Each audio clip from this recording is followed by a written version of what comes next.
שלום. רוצים ללמוד איך להתמודד עם רגשות שליליים, עם מחשבות שמעכבות אתכם מלהתקדם בחיים? האם יש תחומים בחיים שלכם שאתם רוצים לשנות או לשפר ולא יודעים תמיד איך לעשות את זה? אם כן, אז הגעתם למקום הנכון. אני עדיאל רוזנפלד, יש לי תואר ראשון בהוראה, בוגר של קורס אימון באוניברסיטת בר אילן, ואני ייסדתי את שיטת הדרך לנפשך לשילוב של כלים של קואוצ'ינג וכלים של NLP ייעודי.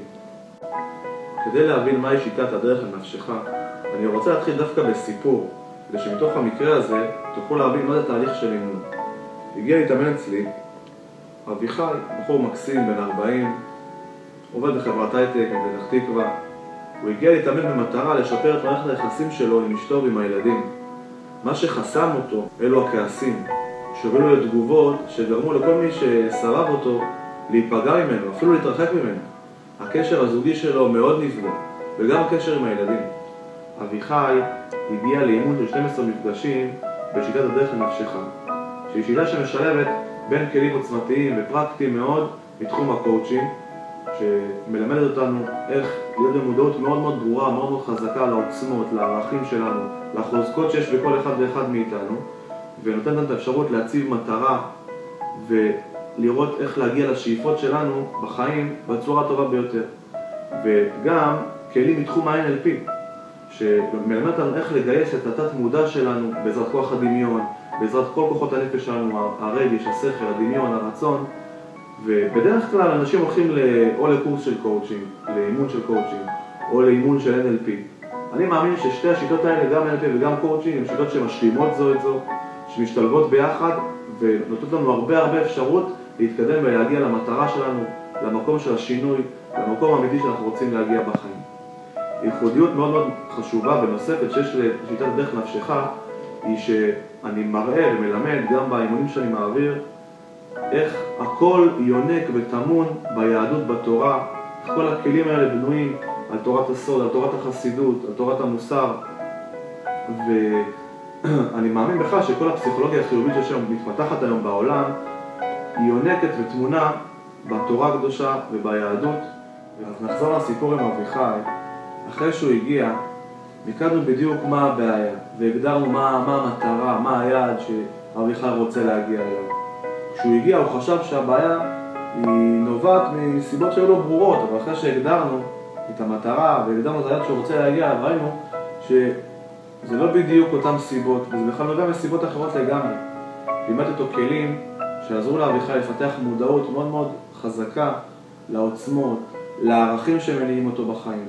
הכנו תוכנית מדויקת וברורה איך להתקדם לאט לאט למטרה שהוא רוצה להגיע אליה, לקשר החזק והטוב עם אשתו, עם הילדים, תוך שלווה ורוגע. ולימדתי לו כלים מאוד פרקטיים גם מתחום הקואוצ'ינג, גם מתחום ה-NLP, כדי להתמודד עם הרגשות השליליים שהיו מציפים אותו, בייחוד עם הכעסים, איך לנהל את המחשבות שלו, איך להיות במודעות לכעס שעומד להתפרץ. ואביחי הגיע לתוצאות מאוד מאוד יפות עוד במהלך האימון. הקשר שלו עם אשתו התחזק מאוד, ניתן להם הרבה יותר פתיחות, עשו שיחות נפש, האמון הלך וגדל. הקשר עם הילדים בכלל היה הרבה יותר חזק ועוצמתי מאשר לפני שהוא הגיע לאימון. פתאום הם לא התרחקו ממנו, פתאום הם רצו בקרבתו. והוא גם למד איך, בכלל, כל מיני מקרים שקוראים לו בחיים, שעוררו בו כעס, איך להתמודד עם כאלה מקרים. איך להתמודד עם הרגשות השליליים האלה, עם כל הכעסים שהוא כל כך סבל מהם.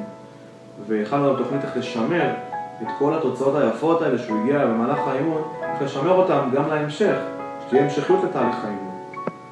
כמו אביחי, גם אתם, אם תגיעו להתאמן, תצאו מהתהליך של האימון עם המון שמחה, עם המון ביטחון, עם אמונה בעצמכם וביכולת שלכם להתמודד ולהגיב בצורה נכונה לכל סיטואציה, לכל מקרה שיקרה לכם בחיים.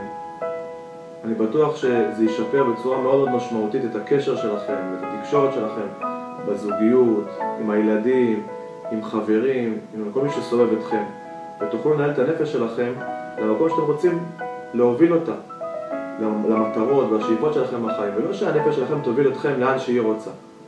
לכן אני מזמין כל אחד שרוצה לעבור תהליך של אימון כדי להעצים את חייו, כדי באמת לעשות שינוי משמעותי בקשר שלו עם אשתו, עם הילדים, עם חברים מסוימים שהוא מרגיש שיש לו קצת קושי בתקשורת ובקשר איתם.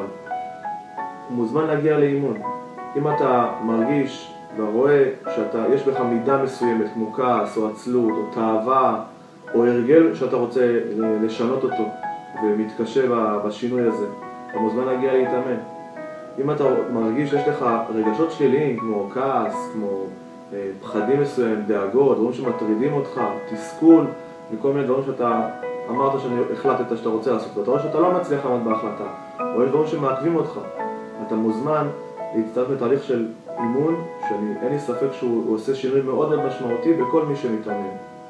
יש אחד שזה עושה שינוי ממש עצום ויש אחד שזה עושה שינוי שהוא באמת מקדם אותו למטרה ולשאיפה שלו בחיים.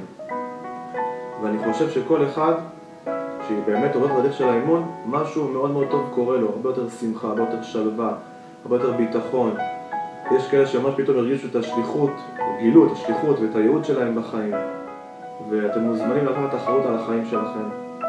ותזכרו תמיד, החיים שלנו מלאים בהתמודדויות. אם אנחנו לא נלמד לנהל את החיים שלנו, את הנפש שלנו, התת מודע שלנו, שמורכב גם מהחולשות שלנו ומהרבה דברים שמעכבים אותנו, הוא זה שינהל אותנו ולא ייתן לנו להגיע באמת לעני האמיתי שלנו, שהוא שמח ואוהב והוא קיים בכל אחד ואחד מאיתנו. אז נכניס את הפרטים שלכם למטה ואני אחזור אליכם.